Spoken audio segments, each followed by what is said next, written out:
Okay, so Sony have obviously been leading the charge with game pricing. I mean, man, for us it's 70 quid for a game. That's really pretty expensive. Or at least it feels very expensive. Well, Sony have ignited a new chapter in this debate by having The Last of Us remake again, the new one. Which, because of course, The Last of Us, it came out in 2013. I really enjoyed that game. Many people fell in love with that game. Then The Last of Us Remastered came out in 2014. And while some people kind of looked at that and thought, oh, that's a bit sketch, a lot of us at least kind of saw, okay, this was like a generation swan song game. Let's let the thing breathe with the new power of the new PlayStation. And if somebody has a new console, this game, it makes sense to get this game. It's a good entry point. Especially when Sony aren't doing backwards compatibility as a point of principle, so they get to sell you the game on the new generation. So, The Last of Us Part 1 is coming out again. It is, in fact, it's out. It's been getting reviews.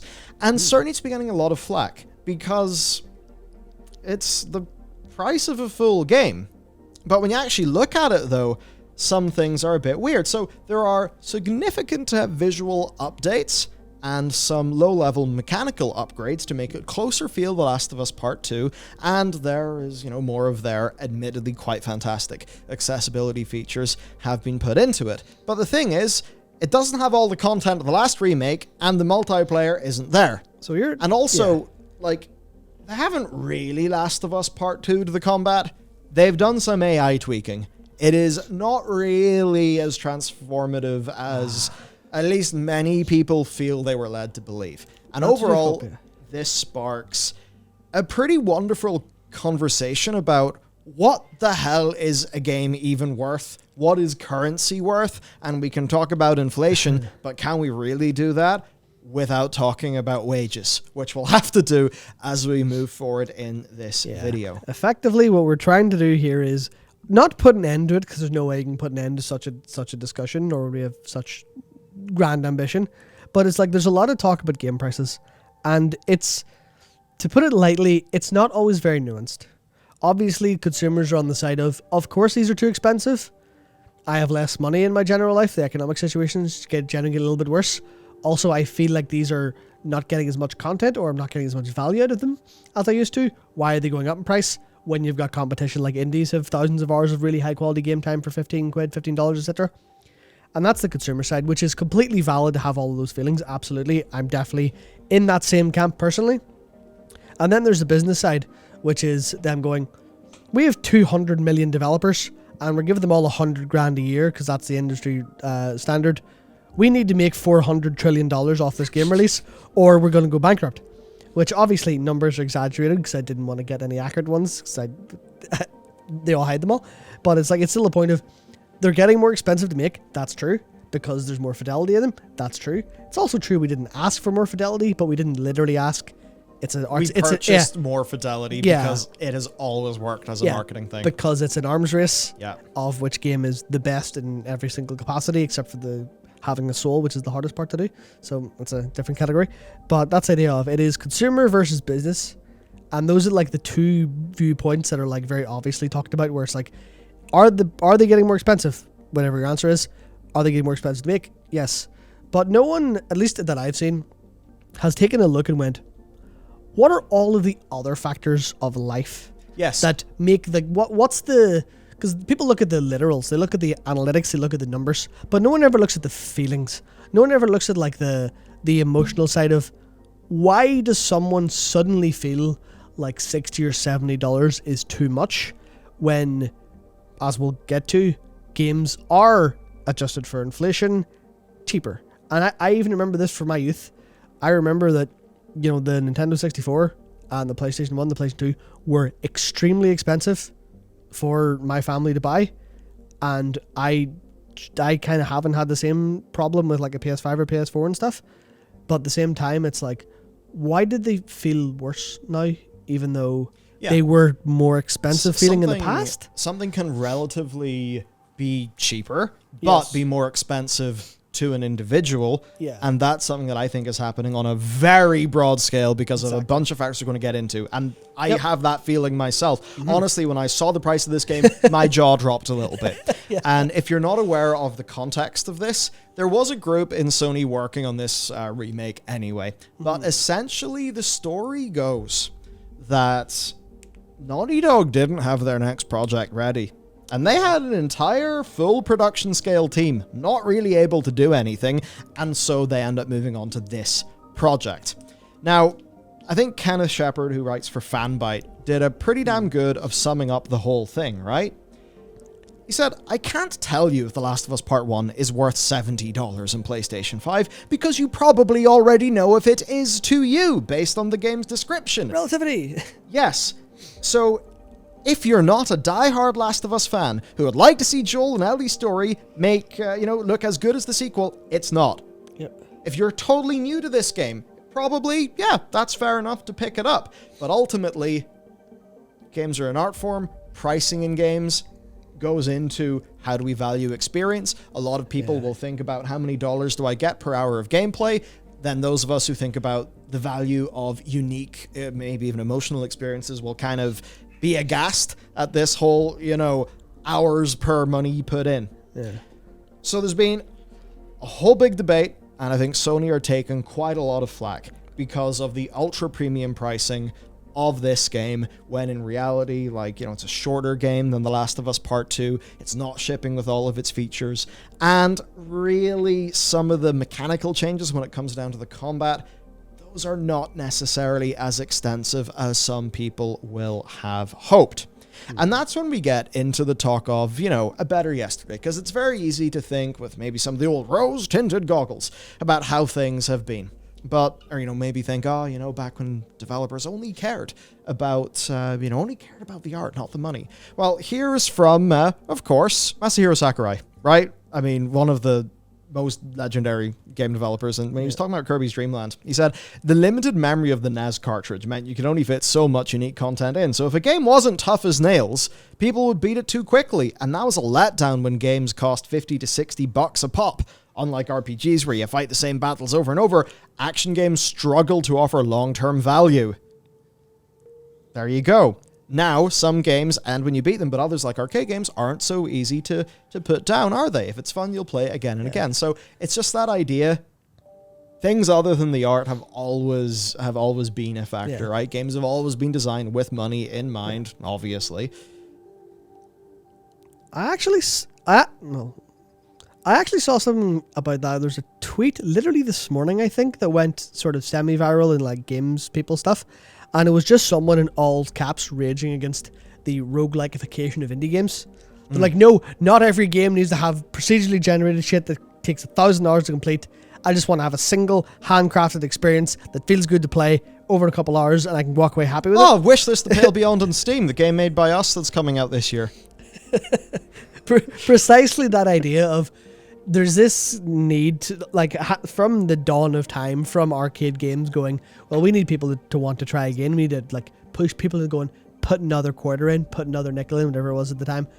Put your money in, and then we'll be able to make more money out of you. And you can see that in every form of the industry, every single part of it, including in indies. Which obviously indies are they're where the art of video games still exists. As someone with a beret and a vape would probably tell you, just this is where the art of video games truly only exists nowadays. Some of that's true, but it's still open to the pressures of consumers, because some consumers are like, well, I mean, I'm sure a lot of people watching this are like, well, yeah, how long is this game going to last? There's two types of people who look up how long to beat.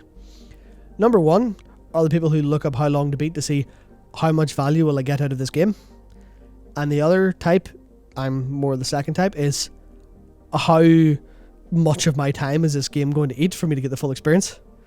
And that's just, there's two types of consumers, and you kind of have to get one or the other in this case. Arcade games used to do that, and you can even see that with action games today, where a lot of them are really heavily bloated to get to 20-30 hours sometimes. That's where the Darksiders 2 really struggled for me compared to Darksiders 1. Darksiders 1 was more, hey, it's a Zelda game, we've made all these levels here to do. And then Darksiders 2 went, here's ARPG mechanics. Why have you done this? Yeah, Why have you made this game long and worse? I dislike the broad over RPGification of games, like just to put the numbers in to make them longer. But then you look when at done poorly. And when you look at what Sakurai said, and he says, unlike RPGs where you fight the same battles over and over again, action games struggle with long-term value. So the RPGification is a direct kind of, these games aren't worth enough to people based on time, so we'll stretch them out longer.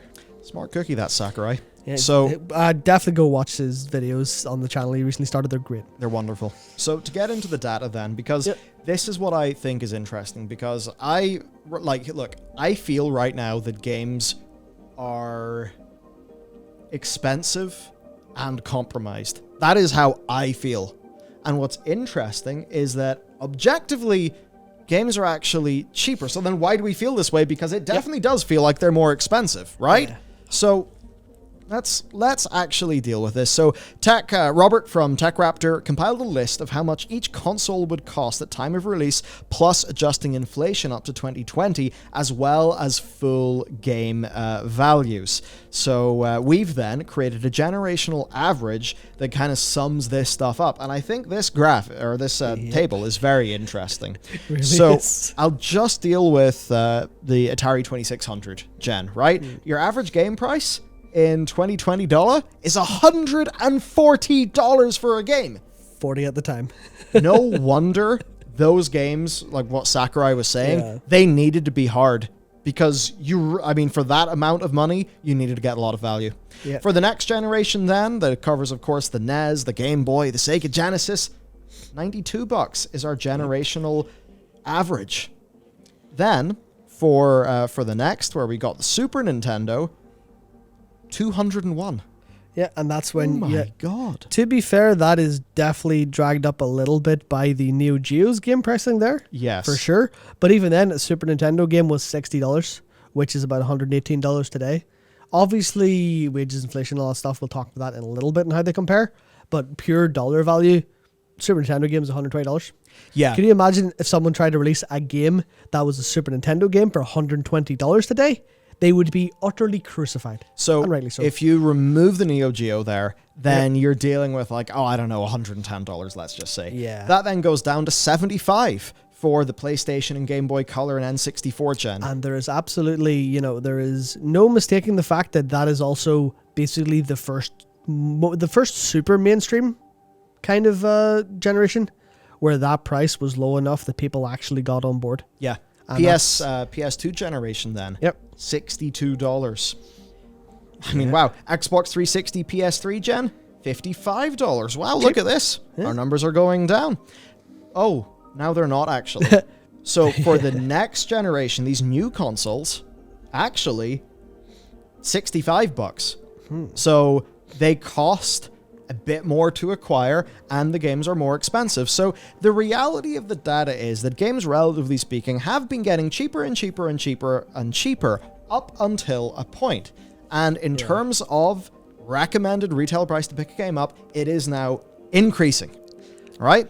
So it's increasing, but it's not happening in isolation, right? It is increasing in a time where games are also not literally a complete experience a lot of the time, because in many cases you can buy a full price game that will then still ask you to put more money in, be it for more content, cosmetics, virtual currency, etc. So, I mean, you can at least argue that the $70 premium Sony game will be a complete experience that won't try to nickel and dime you. Yeah, versus the EA game equivalent, which will likely ask for a lot more. Well, some of them. Or like some of the Ubisoft equivalent where, you know, you can purchase currency and stuff like that. So the truth is, yes, games have technically been getting cheaper and cheaper and cheaper, but recently they've got more expensive. There are some caveats though, but before that, there are just some things beyond inflation and wage stagnancy that we should talk about. So no true dedicated handhelds has, you know, in some cases meant no kind of entry-level option for playing games.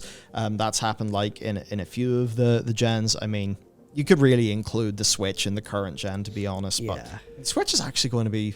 Oh, where's that Switch Pro, Nintendo? But I get back to it. Arcades don't exist, so that obviously changes things a bit. Yeah, games now are, they're not nickel and diming you like how an arcade did. They're more nickel and diming you by basically using weaponized psychology. Yeah. Rentals do not exist. Those were a cheap way to acquire the experience of playing a game. That absolutely carried my PS1 Yeah. days. Absolutely. I remember going into Extravision to rent games because I was working for my dad, so, I'd be like, okay, digging foundations for this amount of time equals that. Pre-owned games then.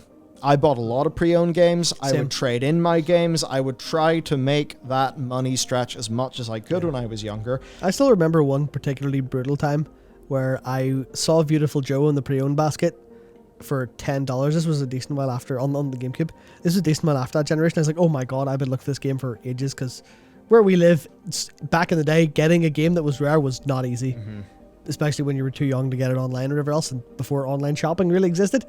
Or like, we could be mail ordering stuff from weird people. And then I brought it to the counter and they literally didn't have the disc because someone who worked in the store took it. I was like, fuck. But yeah, pre-owned games were so big to young people specifically. But I imagine also to like adults who are playing games at the time as well. Yeah. Then also, there are just things like Xbox Live, PS Plus, headsets, mics, right? Having good enough internet.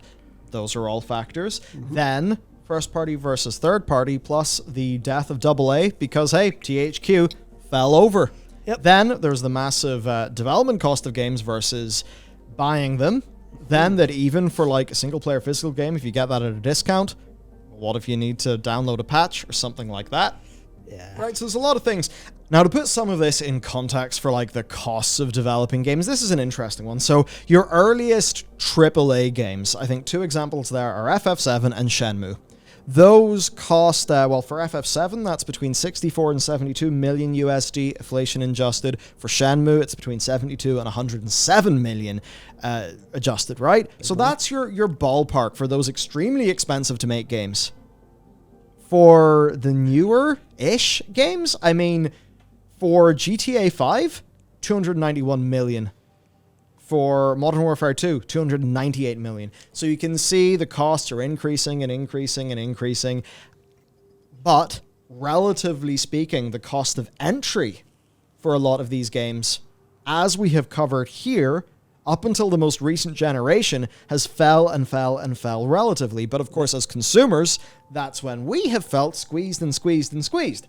Because now not only do you buy the game, but there's also the DLC to buy, there's the virtual currency, cosmetics, etc., season passes, even that time where to fight pre-owned games, you would have to purchase basically a multiplayer code. I remember that whole situation. So that entire gen was just vile for it was stuff a like vile that. generation. And you can see exactly when it happened when you look, because obviously like the very first time the price dipped to below $60 average is when they started to turn those knobs in the PS3 era. They really did time that well to kind of bring those back up. So they did. And so we're back to that stage where, yeah, the prices are decreasing, but they don't actually feel like that. Now, some of this could be cognitive biases. Another side of that is monetization is now significantly deeper than the initial purchase price and all of the impacts that that's actually going to have. There's also the fact that what the hell is value for money? Because at the end of the day, if I had not played The Last of Us Part 1, I would say that for me personally, about 15 hours of extremely good video game with incredible performances and writing I really enjoy.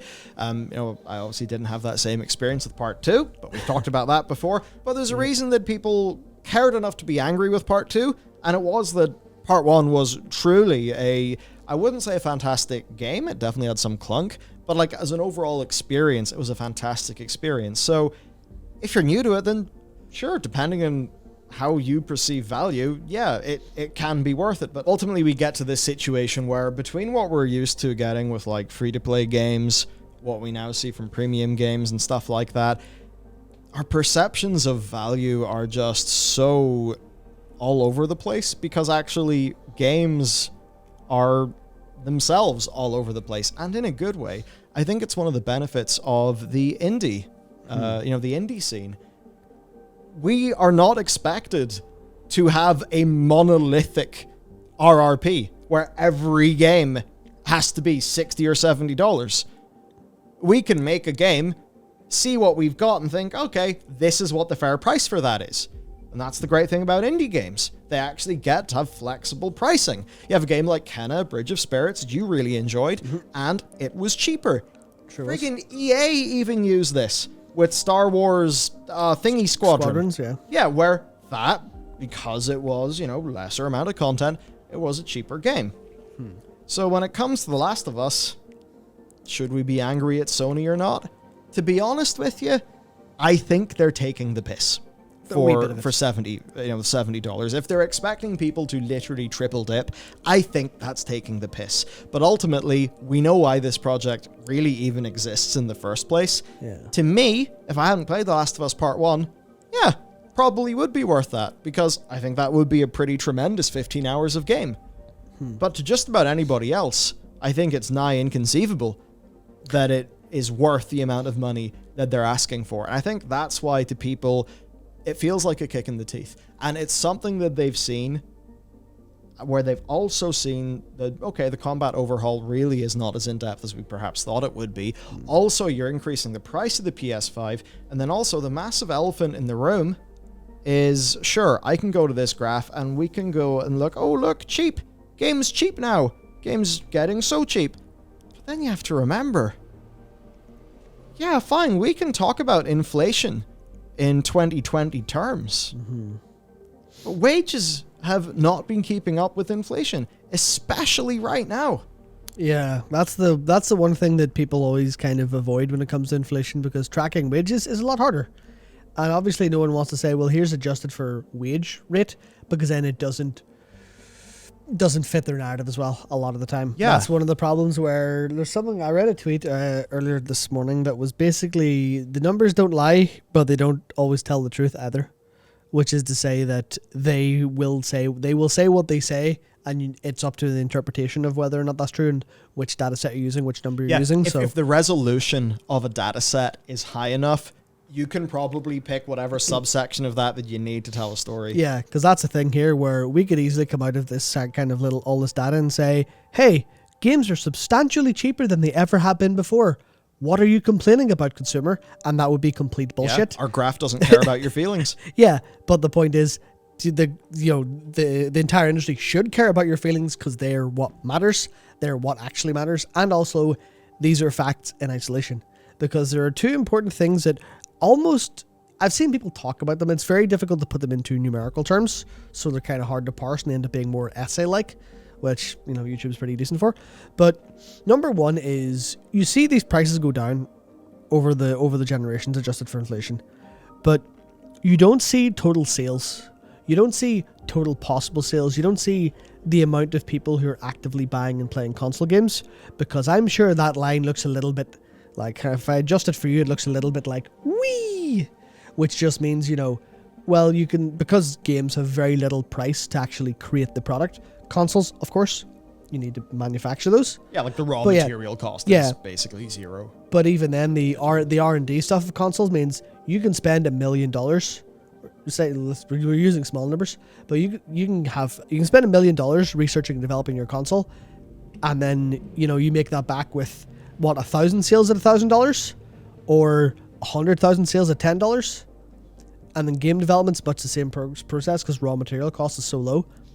If you double your audience, you can charge half the amount and make the same amount of money, which means the example there of being the FF7 being about 4 times that for GTA 5. I think GTA 5 sold more than 4 times what Final Fantasy 7 did back in the day. Probably. I have a funny feeling that's true, which means that's going to be a lot more money, or it's going to be the same amount of money all in. And that's the kind of the thing people don't talk about with that, where it's the cost is spread among more consumers. Yeah. So that's why it feels a little bit more expensive, because you still see the sheer amount of stuff. And this is another thing that I don't think anyone has ever said. I've not seen anyone talk about it in any capacity when it comes to talking about game prices, and that is how different life is.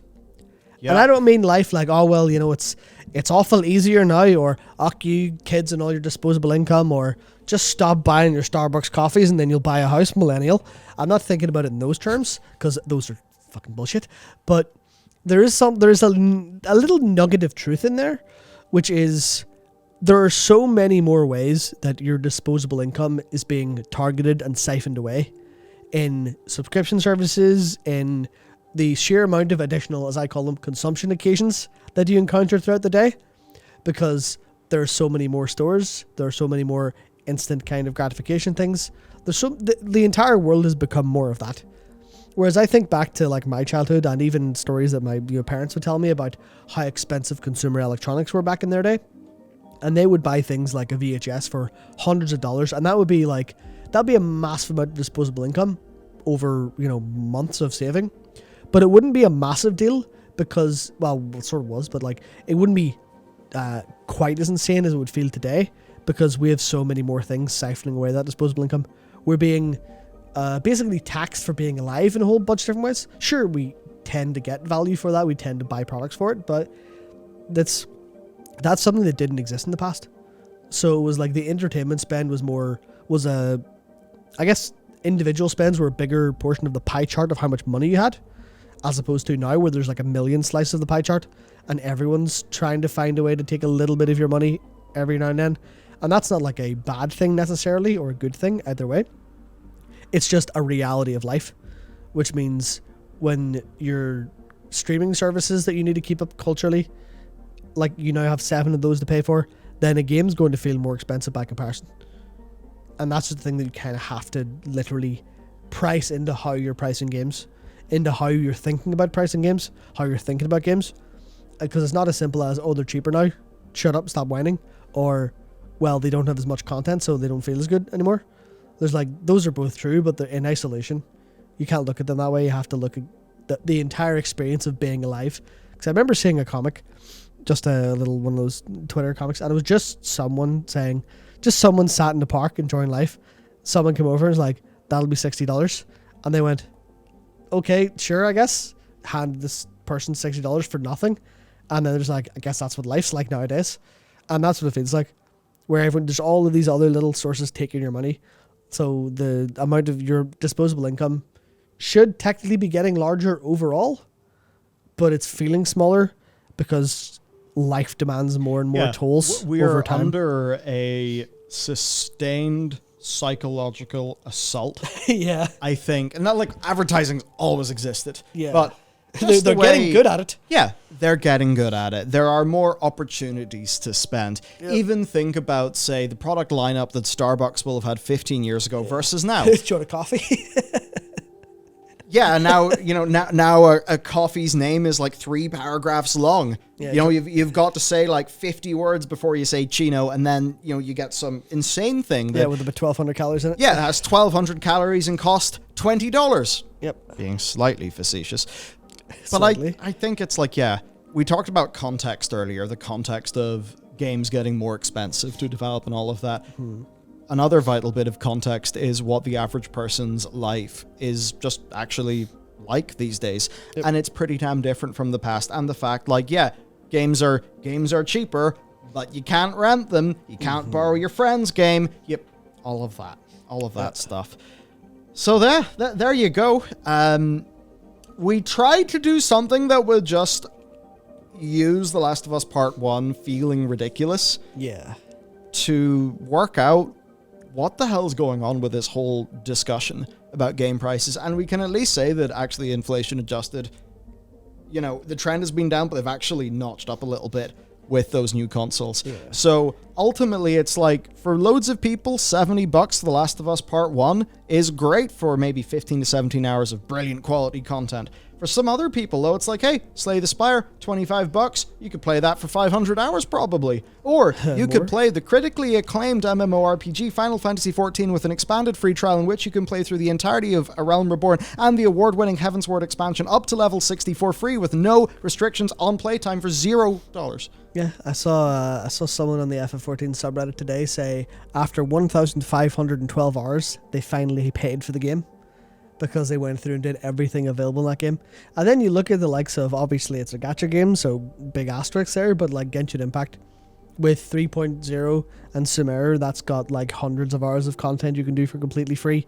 The caveat there is you're basically, you're kind of holding yourself over a gacha pit, trying not to fall in while you're playing. But it's the same with, basically every free-to-play game. There is infinite value that doesn't cost any money. But I think the core kind of takeaway that I'm concerned with is video games are, adjusted for inflation, substantially cheaper than they almost ever have been. But also the industry have perfected lots of tricks to try and make them more expensive, or as expensive as they were in the past, through psychological things and dishing up prices and different marketing and product strategies. And also, emotionally, they're getting more expensive. And comparatively to each other, they're getting more expensive. Yeah, I love the idea of an emotional cost there. Yeah, and that's the thing where especially when it comes to like communication online, it's very easy to communicate in the rational sense and logical sense because everyone kind of has to agree with logic because it's true. But that's the thing about living in a kind of post-truth reality. There is a lot of everyone has their individual reality, everyone has their individual kind of motive and feelings and emotional experience of life. And that's where you need to take that into account. And for people who are saying like, and I'm not saying, everyone who says video games are too expensive are coming at it from a genuine point of feeling that. Some of it is just being angry at, games feeling worse or less value than in the past, especially as like life circumstances change and stuff. But whenever someone has an emotional reaction, there is a truth in it. And when a lot of people have an emotional reaction, there is a truth in that as well. And that's worth examining. And especially if you're in marketing or you're in advertising or you're in analytics, you need to be on top of that. You can't just run around and go, game prices are cheaper, it's fine. It's like, no, that's not how people feel. And people will spend according to how they feel. So it is profoundly, if people are looking at The Last of Us Part 1 and saying $70 is bullshit, that's a game, you've released that game 3 times in 9 years. Are you taking the piss? No matter how much, it's for a different audience. It's like, that's completely fine. Yeah, You're allowed it's appeared in my store, you're asking me. Yeah, because at the end of the day, and this is really weird kind of saying this because it's kind of, it leads to some pretty annoying places sometimes, but quite profoundly, the consumer emotion is what's going to drive the market. The way people will spend money the way they feel. So if you make people feel good or feel like they're going to spend money, they're going to spend their money. It's why FF14's story gets so much success, because the cosmetics are pretty okay. It doesn't do any bullshit. It just goes, people are going to be happy and feel happy about our games, so they'll give us the money instead of doing any other bullshit. And that's like the long-term place that developers and publishers should be going for, as opposed to just trying to nickel and dime everyone out of everything, because it's the emotional experience that keeps people playing games. And that's the thing where, like, I'm not particularly in monetary bother. I could probably buy God of War okay and be like, yeah, that's fine, I can budget around it. But the chance of me buying God of War when it's new or when it's like full price, getting slim because the value options elsewhere are there. And that's me starting to feel it emotionally. Games are too expensive to me sometimes. Saints Row, very, very, very interested in playing that game to see how it is. Not for 60 quid though. Not a chance in hell. Not when I can go to Steam and buy Ultra Kill for 13 quid. Not when I can go and buy, was it Metal Hellsinger? Basically indie Doom Eternal with rhythm elements coming out this month. I think later this week maybe, or next week. I think it's the 13th. But for like 15 quid again. I'm like, does that fit me as a consumer now? Considering I have so many other things to buy, so many other things to spend. Does that suit me better? Yeah. Whose problem is that? Sony's. That is profoundly Sony's problem. That's profoundly the AAA industry's problem. Because no matter how many financial analysts try to do jujitsu or judo with numbers, what matters is what we feel at the end of the day. And I think what most people watch this video is going to feel is, yeah, they're taking the piss. And for Sony, that is going to be more profoundly felt than for Microsoft, because Sony have very much went on the, hey, high profitability, ultra premium, we are the artful blockbuster. If Christopher Nolan made a video game, he would be us. Like, that is, how it's been with Sony versus Microsoft. And admittedly, Sony have found more success with their first-party games than Microsoft have. But yeah, I think Sony are more open to anger with how they've chosen to pursue their business model. Mm-hmm. So there you go. The pricing of games. This is not a discussion that we can just tick off forever, but I hope that we've at least been able to touch on some points that do cover the very real data and all that stuff adjusted for inflation, but also why that data to many people does not feel true. So Let us know what your experience has been acquiring games in the last few years. I'll see you next time.